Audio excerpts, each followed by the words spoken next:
ஐலி சிவா சீரியலில் இன்றைக்கி என்ன நடக்க போகுதுன்னு ஒரு குட்டி ப்ரமோவை பார்க்கலாம். வாங்க வீடியோக்குள்ளே போகலாம். பாவைக்குட்டி இன்றைக்கி வெளியில் போகலாமா அப்படின்னு சொல்லி செலியன் பாவையை வெளியில் கூட்டிகிட்டு வராங்க. பாவையும் அங்கே வெளியில் வந்துட்டு அங்கே பொம்மை இருக்குது, அந்த பொம்மை எனக்கு வேணும் அப்படின்னு ஆசையாக கேட்குறா. அப்படி ஆசிரிவா வாங்கி தரேன்னு சொல்லி செலியன் ஒரு பொம்மையை வாங்கிட்டு அப்போ தான் வராங்க. வர வழியில் பார்த்தா இங்கே சிவாவும் ஐலியும் வெயிட் பண்ணிட்டு இருக்காங்க. என்ன சிவா இங்கே நின்றுட்டுருக்குற அப்படின்னு கேட்குறாங்க. இதை கேட்டதும் அப்படியே திடுக்குன்னு திரும்பி பார்க்குறாங்க. ஐலியும் சிவாவும் ஐயோ அண்ணா வந்துட்டாரே, இப்போ வேற அந்த காமாட்சி வந்துடுவாங்க, என்ன பண்ணுறதுங்கிறாங்க. சரி ஏதோ ஒன்று சொல்லி சமாளித்து அனுப்பி வைக்கலாம் அப்படின்ட்டு. ஆமாம் பாவைக்குட்டியை வெளியில் கூட்டிகிட்டு வந்தீங்களா மாமாங்கிறாங்க. ஆமாம் அவள் பொம்மை வேணுன்னு கேட்டா, இதோ இந்த மஞ்சள் கலர் ரெட்டி பேர் தான் வாணுன்னு கேட்டா, நல்லா இருக்கா அப்படின்னு சொல்லி கேட்குறாங்க. பொம்மையை பார்த்துட்டு ஐலி சொல்கிறாங்க, குட்டி இந்த பொம்மை உனக்கு ரொம்ப பிடிச்சதா, பார்க்குறக்கு ரொம்ப க்யூட்டாக அழகாக இருக்குதுல்ல அப்படின்னு சொல்லி சமாளிக்கிறாங்க. ஆமாம் அப்படின்னு பேசிகிட்டு இருக்கும்போது அப்போது சிவாவுக்கு ஒரு ஃபோன் கால் வருது. அப்போ ஐலி கிட்ட அந்த பக்கமாக வா காமாட்சி தான் கூப்பிடுறாங்க அப்படின்னு ரகசியமாக சொல்லிடுறாங்க. அதுக்கப்புறம் சரிங்க நீங்கள் போங்க, எங்களுக்கு வெளியில் கொஞ்சம் வேலை இருக்குது, நாங்கள் பார்த்துட்டு வரோன்னு சொல்கிறாங்க ஐலி. அப்போ சிவாவும் ஐலியும் கொஞ்சம் நிவந்து வந்ததும் காமாட்சி தான் கூப்பிட்ருக்காங்க. இப்போ காமாட்சி வந்துட்டாங்க போல இருக்குது, எங்கே நிற்கிறாங்கன்னு தெரியல அப்படின்னு ரெண்டு பேரும் தேடுறாங்க. அப்போ அவங்க நிற்கிற இடத்தையும் சொல்கிறாங்க. குறிப்பிட்ட இடத்த போய் பார்க்குறாங்க சிவா. சிவா ஐலி அனுப்பின லொக்கேஷனுக்கு காமாட்சி வந்துட்டாங்க. இந்த பக்கம் பாவையை கூட்டிகிட்டு செலின்னு கிளம்பிட்டாங்க. நம்ம வந்தாச்சு, ஆனால் இன்னமும் காமாட்சி அம்மாவை காணுமே, இவ்வளோ நேரம் ஆகியும் அவங்க வராமல் இருக்க மாட்டாங்களே, என்னவா இருக்கும், ஃபோன் பண்ணி கேட்கலாமா அப்படின்னு ஃபோன் பண்ணுறதுக்குள்ளேயே அதுவும் அங்கே வந்துட்டாங்க பாருங்கன்னு ஐலி சொல்கிறாங்க. காமாட்சி அம்மாவும் ஸ்கூட்டியில் வந்து நிற்கிறாங்க. அப்போ ஹெல்மெட்டை கட்டிட்டு வந்ததும் ஒரு சல்யூட் போடுறாங்க. போட்டதும் மேடம் எப்படா நீங்கள் வேலை கொடுப்பீங்கன்னு நான் எதிர்பார்த்துக்கிட்டே இருந்தேன்னு சொல்லி அந்த அம்மா அவளோட கேட்குறாங்க. அப்போ ஐலி சொல்கிறாங்க, உங்களுக்கு கரெக்டான வேலை வந்துருச்சு, அதான் நான் கூப்பிட்டேங்கிறாங்க. சரி மேடம், நமக்கு எல்லாரும் ஒன்றா சேர்ந்து வேலை பார்த்து எவ்வளோ நாளாச்சு, இப்போ நீங்கள் என்ன வேலை சொல்கிறீங்களோ நான் செய்ய காத்திருக்கேங்கிறாங்க. நாங்கள் உங்களுக்கு கொடுக்குற வேலை ரொம்ப கஷ்டமான வேலை தான், இருந்தாலும் நீங்கள் இதை பார்த்தாகணுங்கிறாங்க. நீங்கள் சொல்லுங்கள் மேடம், எதுவாக இருந்தாலும் சரி தூள் கலப்பிடலாங்கிறாங்க. அந்த அம்மா ரொம்ப உற்சாகமாக சொல்கிறத கேட்ட ஐலியும் இவங்களுக்கு மட்டும் எந்த பாதிப்பும் வந்துடக்கூடாது, ஆனால் நம்ம சொல்கிறத இவங்க கச்சிதமாக செஞ்சுடுவாங்கங்கிற நம்பிக்கை இருக்குது. சிவா நாம் அங்கே தங்கியிருக்கிறது இவங்களுக்கு தெரிய வேண்டாம், இவங்களுக்கு தெரியாமையே தான் நம்ம அந்த இடத்துக்கு போயாகணும்னு இவங்களுக்குள்ள ஒருத்தருக்கு ஒருத்தர் பேசிட்டு காமாட்சி அம்மாவை கூப்பிடுறாங்க. இந்த நாங்கள் அனுப்புகிற இந்த லொக்கேஷன் இடத்துக்கு நீங்கள் வந்துருங்கிறாங்க. காமாட்சி அம்மாவும் அந்த ஃபோனில் லொக்கேஷனை பார்க்குறாங்க. இந்த இடத்துக்கா, சரிம்மா நான் வந்துடுறேன், அங்கே வந்ததுக்கப்புறம் எனக்கு என்ன வேலைங்கிறாங்க. நீங்கள் வந்துடுங்க, வந்ததுக்கப்புறம் நான் உங்களுக்கு சொல்கிறோங்கிறாங்க. சரிம்மா என்னை நம்பி கொடுத்ததுக்கு ரொம்ப நன்றி அப்படின்னு சொல்லிட்டு அந்த அம்மாவும் அங்கேருந்து போகிறாங்க. சிவா காமாட்சி அம்மாவை நம்ம நம்புகிறோம், ஆனால் அவங்க நம்ம சொன்ன மாதிரி நடந்துக்குவாங்களாங்கிறாங்க. நீ பயப்படவே வேண்டாம், நம்ம சொன்னதை விடவே அவங்க கச்சிதமாக வேலையை முடிச்சு கொடுப்பாங்க, அதுலேயும் அவங்க ரொம்ப நம்பிக்கையானவங்களும் கூட அப்படின்னு சொல்லி சிவா ரொம்பவே நம்பிக்கையோடு அவங்கள வேலைக்கு வைக்கிறாங்க. சரி இன்னமும் நம்ம தாமதிக்க வேண்டாம், நம்ம ரூமுக்கு போயிடலாம் அப்படின்னு சொல்லி ஐலியும் சிவாவும் திரும்பவும் அந்த ஹோட்டலுக்கு போகிறாங்க. அங்கே யாரும் கவனிக்கல. சிவா அதுக்கு முன்னாடி நம்ம இந்த வராண்டாவிலையும் இங்கே ஒரு சிசிடிவி கேமராவை செட் பண்ணுங்கிறாங்க. ஆமாம் ஐலி, கொஞ்சம் நேரம் ஆகட்டும், அப்புறமா யாரும் வராத இடம் பார்த்து அப்போ வச்சுருவோங்கிறாங்க. சரின்ட்டு ரூமுக்கு போகிறாங்க. ஆமாம் எனக்கு ஒரு சந்தேகமாகவே இருக்குது, இவன் படிக்கிறேன்னு தான் வந்தான், உண்மையிலுமே இவன் படிக்கிறதுக்கு தான் வந்திருக்கானா, இதுக்கு அவ்வளோ புக் எடுத்து வச்சு இவன் பார்த்துட்டு இருந்தான், ஒன்றுமே புரியலையே, ஒருவேளை இப்போ அவன் படிச்சுட்டு தான் இருப்பானா அப்படின்னு சொல்லி போய் சிசிடிவி கேமராவை செக் பண்ணி பார்க்கலான்ட்டு ரூமுக்கு போனதுமே அவங்க சிஸ்டமை ஆன் பண்ணி பார்க்குறாங்க. கபிலன் அவசரமாக எல்லா புக்கையும் பரப்பி வச்சுட்டு முகத்தில் டென்ஷனாக இருக்குது.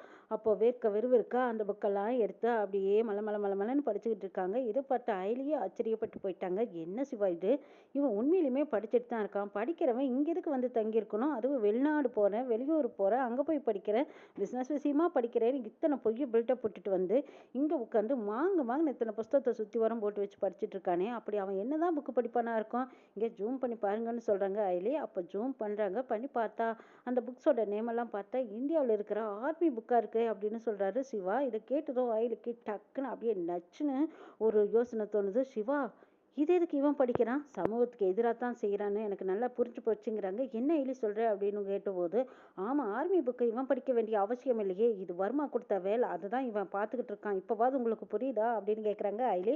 அப்போ சிவாவுக்கு ஏதோ புரிஞ்சும் புரியாத மாதிரி இருக்குது, தலையசிக்கிறாங்க. ஐலிக்கு கிட்டத்தட்ட புரிஞ்சு போச்சு, இவன் படிக்கிற புக்ஸ் எல்லாம் இதுதானா, அப்போ இதிலிருந்து அவன் தெரிஞ்சுக்க போகிறது என்ன அப்படின்னு யோசிச்சுட்டு இருக்கும்போது சரி விடு பார்ப்போம், அந்த அம்மா வரட்டும் அப்படின்னு காமாட்சி அம்மாவுக்காக வெயிட் பண்ணிட்டு இருக்காங்க.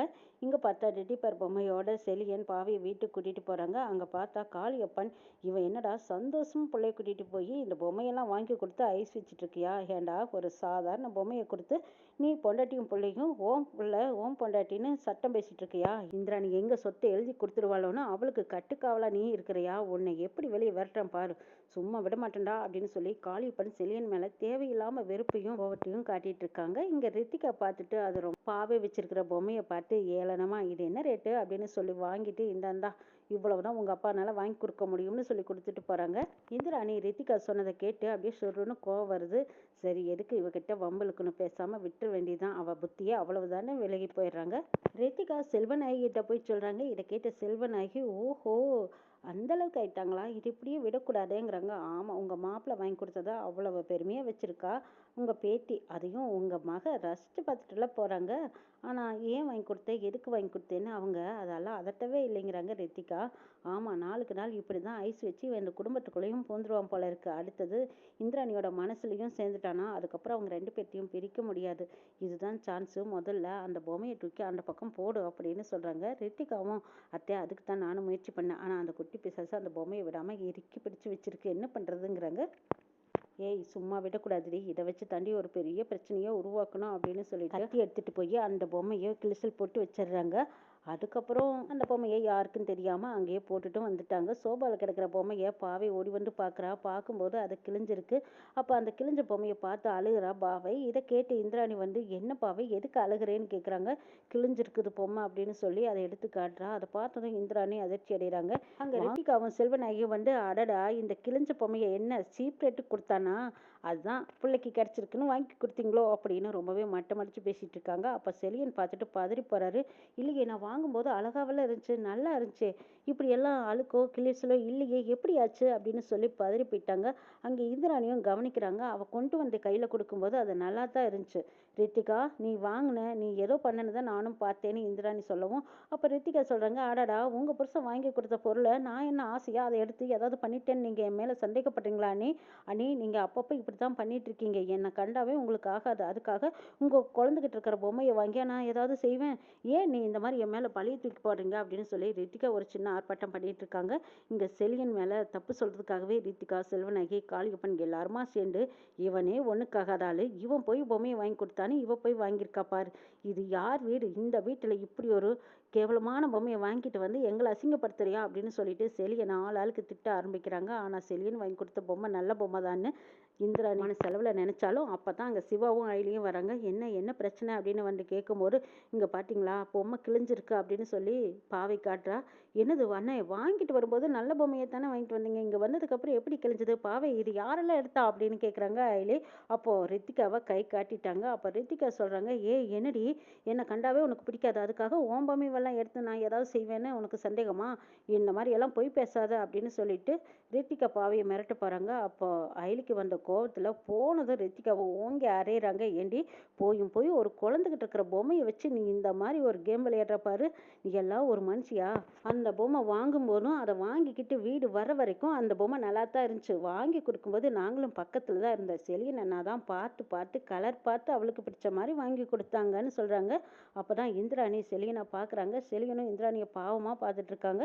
ஹாயிலே பாவையை கூப்பிட்டு பாவை இதுக்காகவெல்லாம் நீ டென்ஷன் ஆகாத, இந்த மாதிரி இன்னொரு நல்ல பொம்மையை நான் வாங்கி தரேன், நீ அழக்கூடாதுன்னு சொன்னதுக்கப்புறம் பாவையும் சரின்னு ஏற்றுக்கிட்டா. சரி இந்த பொம்மையை தூக்கி போடு, ஏன்னு கேட்டால் இந்த பொம்மையை யார் கிழிச்சாங்களோ அவங்க முகத்தில் விட்டெறிஞ்சதுக்கு சமம் அப்படின்னு சொல்லிடுறாங்க அயிலே. அதை கேட்ட பாவையும் சி அப்படின்னு தூக்கி போட்டதுக்கப்புறம் ரித்திகாவுக்கு அப்படியே கன்னத்தில் ஓங்கி பலார்னு ஒரு அறை விட்ட மாதிரி இருக்குது. இங்கே செல்வநாயகம் சி காரித்து போன மாதிரி இருக்குடி அப்படின்னு சொல்லி ஒருத்தருக்கு ஒருத்தர் மூஞ்சியை தொடச்சிட்டு போயிட்டாங்க. இப்படி அசிங்கப்படுத்தி அனுப்புனா தான் இவங்களுக்கெல்லாம் புத்தி வரும்னு நினச்சிட்டு இருக்காங்க செலியன். இன்னும் என்னெல்லாம் நடக்க போகுதுங்கிறதையும் நாளை எபிசோட் பார்க்கலாம்.